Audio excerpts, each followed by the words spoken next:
Next, we're going to talk about body weight and cycling because it's a topic that came up in the aftermath of the Tour de France Femmes after Demi Vollering revealed that about 80% of the questions she received in her final post-race interview were about her weight. So in case you missed it, Demi was one of the big pre-race favourites, but she lost out on first place to the absolute badass that is Pauline Ferrand-Prévot. Pauline had been quite open in interviews about the fact that she'd purposely lost weight in preparation for this race. However, she caveated that statement very heavily. She said it was temporary. She knows it's not 100% healthy. She's a pro and she was doing it under supervision, and that her preparation was so hard and required so much sacrifice, she can't see herself doing it again. However, it seems this strategy prompted reporters to question Demi about whether she'd consider trying the same thing. And I think that she actually navigated the questions really well. She said, she's happy with her body.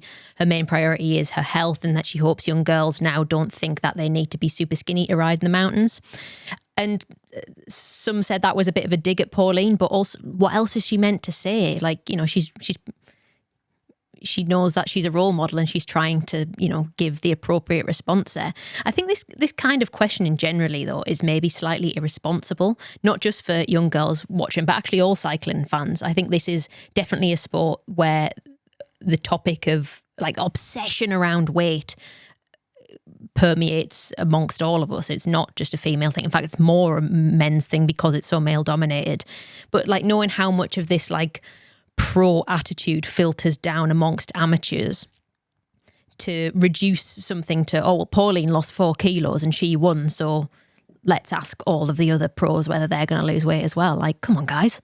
I think for me, the frustrating thing here is the reporting, because of course the 0.0001% of professional athletes are going to do everything that they need to do to be the fastest they possibly can. And in some cases, that will be managing weight. Professional fighters are constantly cycling weight. Lots of professional athletes are cycling their weight rather than typically, bodybuilders. They're not always single-digit body fat. They are when they need to be in competitions because that's what their profession requires them to. So I think what Pauline did is understandable, and her comments, completely understandable, i.e. it's temporary, she's doing it for the goals she's trying to achieve. But also Demi's comments are fantastic, because Demi very regularly likes to, she knows her position and she knows the impact she has on people, and she wants to inspire people to ride bikes, not tell people that they need skin suits and the lightest possible bike and be skinny and do Strava segments. So it is very frustrating to see how it is covered. It's like we're back in the dark ages. Have you ever seen Paddy the Baddy's opinions on this? Yeah. Where he talks about his weight. He's one of the UFC fighters, and he gets shredded for his fights, as you would, to make his weight class, whatever it is. And then the rest of the time, he loves eating, and he loves life, and he likes enjoying himself. And he says, why on earth would you be in that state? He hates doing that. Why would you be like that for the rest of the time? It's the same thing for these guys. They're not like this all year. I remember watching documentaries on Mark Cavendish and him talk about it, and he's just I just if I want microwave meals and I'm training in the winter and it's off season, that kind of thing, it's such a temporary thing, having to be race lean and race fit. Totally. And I think that's where the messaging doesn't always translate down. I think we talk about this with bike weights as well. People are overly obsessed with it because it is such a measurable thing, but there are so many more immeasurables, and you can't downplay the effect that weight loss can have a negative impact also on performance. There's basically loads of athletes came out after this whole thing and talked about their experiences of excessive weight loss. There was a Cofidis rider, Clara Koppenberg. We've talked previously about Molly Weaver and EF Cedrine Cabal, just talking about ultimately the dangers of excessive weight loss. There's a thing called RED-S, which is relative energy deficiency. For women, it can affect menstrual cycles and hormonal problems, but for all athletes, it can cause more injury, more susceptible to infection, bone density loss and stuff like that. You need to I don't know, just this like reductive idea that lighter equals faster. It's just not that simple an equation. And these people are doing it for very specific goals and are being monitored so heavily. So it feels like we can't, like as amateurs, enthusiasts, we can't take that same stance. And that's the worry for me, that it kind of, the message ends up filtering down the chain. Yeah, and we say this quite a bit, but there isn't really many scenarios, or really any scenarios, where normal people like us and the people listening to this podcast, and you know, even if you're a good bike racer or a good runner, you still don't need to be doing what the tiny percentage at the very, very top are doing. You can do some of those things, you just don't need to do it as extreme. At the end of the day, it's all meant to be fun. We're not professional athletes. We want to enjoy being healthy and fit. Do you know what I think kills the fun from any hobby? Over professionalization. Oh, totally. The search for like perfectionism. And I think, I don't know whether it's like a social media age thing, like age of comparison, but I feel like it's very easy to get sucked in. We have data and all of that kind of stuff. We can really monitor our performances, and it makes you want to like strive for better, and the bar raises higher all the time. And I think you can lose the fun. I know some people really enjoy that, and that can be fun and it can be motivating. So it's a double-edged sword, but also like... For every person that loves that control, there's always someone, and lots of my friends were the same back when I was racing. And if you get onto a training plan or a regime that's too strict, then your results go out the window anyway because you stop enjoying it. Totally. So but then... equally, there's probably someone who'll be super obsessed and they like to weigh everything and do everything perfect and ride exactly in their zone, and that's how they do well. Yeah. You know, I think they're few and far between. Yeah, I agree. I asked friend of the podcast, Will Gerling, former EF Pro nutritionist, now Red Bull Bora Hansgrohe nutritionist, his thoughts on it. I asked him what he thought about Demi being asked repeatedly about her weight straight after the race.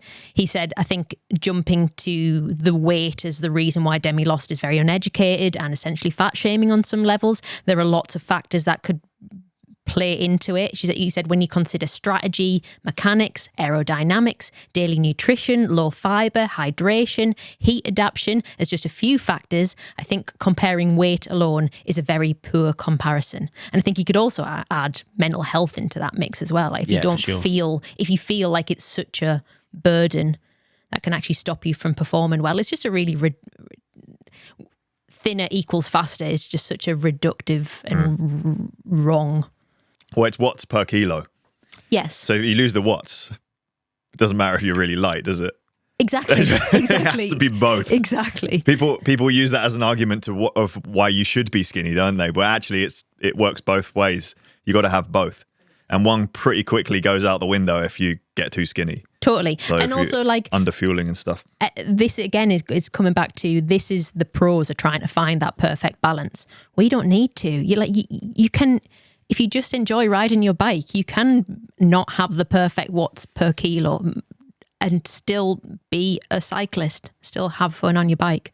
He said he's never personally understood the argument of being heavier for the classics and then lighter on the hilly stuff, because in his view, team and rider goals should be about being at a consistent weight that is the leanest you can hold sustainably and staying as healthy as you can.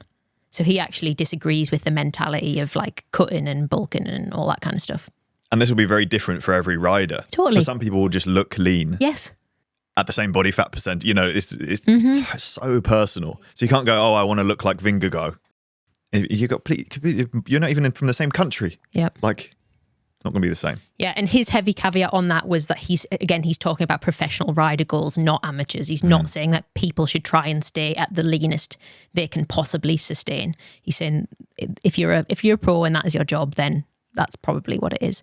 He said overall, health promotes more consistent training, performance and recovery, and less time off the bike due to sickness and potential injury from crashes. So health should be the priority. So it's interesting, isn't it? Should the media be talking about pros' weights? Do they have a duty to report responsibly on complex topics like this? Well, they should, yes. But in a tactful nuanced way. But the world is driven by clicks and sales. So they, as per classic tabloid journalism, they go where those things are. Torts, bro. Agree. Sorry, what do you say? Emily's the queen of clicks. Queen of clicks. Yeah. That's all I have to say. Okay, thanks. Should we move on? Yeah, I think of lots of things and don't usually say them, but I just said it. I, How about that? that could actually be a segue into a bit of the show, which is further down, which I think I'm just going to bring up. Do it. So, Emily being the queen of clicks, we've actually been nominated for some awards at the Bike Biz Awards, one of which is Cade Media for Best Cycling Media of the Year, and Emily has been nominated for Woman of the Year, I think it is called. Oh, yeah, I didn't put that one on the sheet. I noticed you didn't put it on the sheet. Woman of the Year. Woman of the Year, That's yeah. sick. I don't know whether I Mrs. Olympia. deserve to be a woman. I have been a woman in the year of 2025. Or Yes. on 2024, I'm not sure which year it goes off. But you don't have to vote for me, but do vote for Yes, they do. Cade Media Yes, as they Best do. Cycling. They have to vote for Emily. They have to vote for Cade. Our lad Nick as well is in it. So we do loads of videos with him. Pro Bike Mechanic Nick. He's been nominated for Mechanic of the Year, I think it is. So we'll put a link a couple of places and make sure you vote for Cade Media, Emily Childs. You don't have to vote for Nick though, but you can if you want. Nick's already won something before, hasn't he? Because he had a glass thing that said Best Bike Shop in the Universe Galaxy or something. Bike Shop, yeah. I think Yeah. they won. Backyard Bike Shop have won an award historically, yeah. Nice. So wait, do we get a glass thing? We would, yes. Or Emily, more likely. I don't care about Cade. Vote for Emily. I don't Vote for care about Emily. me. Vote for Cade. Vote for Pedro. Vote for Pedro. I want everyone to vote because I just want the little glass statue. Would be cool, wouldn't it? We've got, look at those shelves up there, they're empty. Yeah. They're probably out of shot, but they're empty. I will add a link to the description of this thing if you would like to vote for any of those. Sorry for messing up the order of your show. It's fine. I'll let you off, Jimmy. That's what Woman of the Year would say. We could get you a sash. Sash. Queen of Clicks. Yes. You have to wear it. Okay.